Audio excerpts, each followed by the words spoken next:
Olá pessoal, como vai? Tudo bem? Hoje vamos iniciar uma série de vídeos relacionando determinadas atividades profissionais e as doenças do trabalho ligadas a essas atividades profissionais.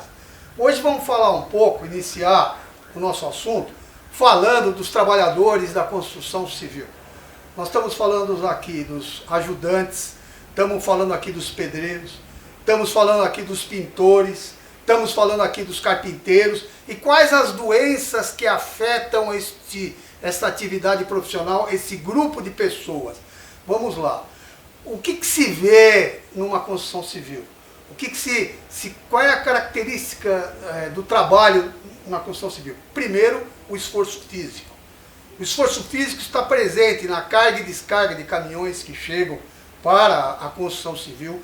O esforço físico está presente nos blocos que são levados para erguimento de paredes ou de muros e que afetam os pedreiros. O esforço físico também está ligado às latas de tinta, aos pintores que são obrigados a levar latas de tinta e cada lata de tinta pesa mais ou menos 10, 15 quilos. Não é fácil. Então, o ajudante geral também que vem e descarrega o caminhão, que leva o carrinho de massa, o preparo da massa. Então, quais são as doenças que afetam esses grupos de trabalhadores? As DORTs. O que é DORT? Doença osteomuscular relacionada ao trabalho. São as lesões de esforço ou as lesões de movimento repetitivo. Quais são as lesões de esforço? Aonde se instala o problema da lesão de esforço? A lesão de esforço, ela se instala nesse grupo de trabalhadores, principalmente na coluna, na parte mais baixa da coluna vertebral, porque é ali que está o maior esforço, é ali que é o ponto de ruptura. Por quê? Porque a parte mais baixa da coluna vertebral, ela já sustenta o próprio tórax, sustenta, enfim, todo o corpo, né, do abdômen para cima. Então, essas vértebras, elas já têm uma sobrecarga que elas aguentam normalmente. Agora, se você acrescentar a essas vértebras a lesão do esforço, por exemplo, ao erguer blocos de cimento, ao descarregar um caminhão, ela entra numa fase, numa característica de sofrimento, ou seja, ela está com uma sobrecarga. Não vai ser um dia, nem dois, nem três, que vai ali se instalar uma lesão na coluna, mas com o passar do tempo, o ajudante geral começa a se ressentir da coluna. O pedreiro que vai preparar a massa, leva o carrinho da massa, a jirica do cimento, começa a se ressentir da coluna. Isso não quer dizer que é só com o tempo, não. Existe também a lesão causada pela ruptura do anel da coluna vertebral, o anel fibroso da coluna vertebral. A coluna vertebral funciona como se tivesse um amortecedor aqui, tá? Ela é superposta assim e aqui tem uma espécie de coxim. É nesse anel fibroso que ocorre a hérnia, ou seja, o anel escapa e o osso começa a bater osso com osso. Isso pode ser através de um ato único. A pessoa vai erguer um peso, uma sobrecarga muito grande, rompe o anel fibroso. Ou então vai se instalando aos poucos, à medida em que a pessoa vai se repetindo aquele esforço ao longo dos dias e sofre. Então nós temos aí então o quê? Problemas de coluna relacionados à construção civil. É enorme o problema, os trabalhadores que sofrem desse mal, problema de coluna relacionado ao trabalho. Temos também o movimento repetitivo que se verifica na construção civil. Como que se faz esse movimento repetitivo? É muito simples.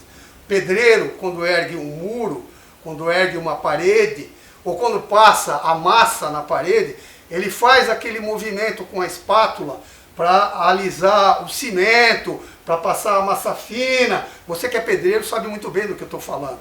Então, esse movimento repetitivo, ou o ato de empilhar os blocos, passar a pá do cimento e empilhar, é um movimento repetitivo que causa o quê? Causa as tendinopatias nos membros superiores. Quais são as principais tendinopatias que se verificam na construção civil? Primeira delas, o ombro. Porque é esse ato de erguimento, feito incontáveis vezes no erguimento de paredes, passar a massa fina na parede, causa a lesão que se chama bursite. Você não vai falar, você não vai ouvir o médico falar em tendinopatias, mas ele vai te dizer, olha, você tem uma bursite. A bursite reside no ombro. Ela pode não estar ligada ao trabalho. Muitas pessoas têm bursite, mas aqueles que trabalham na construção civil é uma doença do trabalho, porque é derivada do movimento repetitivo. Nós temos também as epicondilites, que dá no cotovelo, também derivado do movimento repetitivo. Nós temos também a tenossinovite, que também é provocada pelo movimento repetitivo. Essas são as principais doenças decorrentes da construção civil. Mas nós temos aqui pela frente ainda, e vamos conversar mais, sobre outras profissões, são os metalúrgicos, os padeiros, os fundidores e por aí vai. Por hora, você que trabalha na construção civil e que tem um problema na coluna, saiba que esse problema da coluna muito provavelmente está ligado ao seu trabalho. Você que tem um problema no ombro, é pedreiro, ou então um pintor também, que vai pintar as paredes e fica erguendo o braço toda hora, é um movimento repetitivo que causa também o problema no ombro. Saibam vocês que são doenças do trabalho e que, sendo uma doença do trabalho, tem direito ao recebimento de um benefício mensal e definitivo pago pelo INSS, chamado Auxílio Acidente de 50%. Mas, doutor, quer dizer que se eu receber esse auxílio eu não vou poder mais trabalhar? Não, você pode trabalhar, só que no final do mês, além do salário, você recebe o Auxílio Acidente de 50%. O auxílio acidente de 50% é metade do salário de benefício. Depois eu vou explicar para vocês o que é o salário de benefício, mas não é pouca coisa não. Nós não estamos falando aqui de 100, 200 ou 300 reais por mês. Nós estamos falando aqui de uma importância mais significativa ainda e que vai acompanhar o trabalhador portador de uma doença do trabalho, portador das DORTs, né? Como eu falei, acabei de falar, mês a mês até o dia da aposentadoria. Vamos supor você aí que está nos assistindo, você tem uns 35 anos de idade e que falta 20 anos para você se aposentar. Então, esse benefício, o auxílio acidente de 50%, é pago mês a mês pelos próximos 20 anos da sua vida, até o dia da sua aposentadoria, o que não é pouco e se trata de uma ajuda muito bem-vinda para aqueles que sofrem de um problema, de uma doença do trabalho, como pode ser o caso dos pedreiros, dos pintores, dos ajudantes gerais, todo esse ramo da construção civil são afetados por essa doença, o que eu acabei de falar. Até a próxima, pessoal. Até logo.